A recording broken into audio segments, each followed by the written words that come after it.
రైతులా మనం ప్రస్తుతం ఉన్నటువంటి ప్రదేశము యోర్దాను నది. యేసు ప్రభు వారు స్వయంగా ఇక్కడే బాప్తిసం తీసుకున్నాడు యోహాను గారి చేత.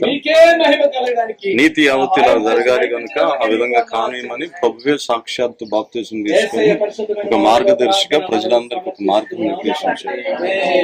యోర్దాను నదిలోనే ఆనాటి కాలంలో యెహోషువ నడిపింపులో దాటడానికి యోర్దాను నది అడ్డం వచ్చినప్పుడు యాజకులు మందసం మోస్తూ యోర్దాను నదిలో కాలు మోపంగానే ఏకరాశిగా మారి 20 లక్షల కాలువలను దాటుకుంటూ నడుచుకుంటూ ఈ ప్రాంతం గుండా వెళ్ళిపోయారు.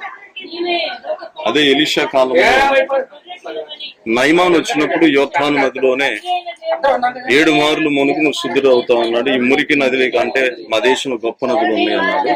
కానీ యోర్దాను నదిలోనే మునిగితే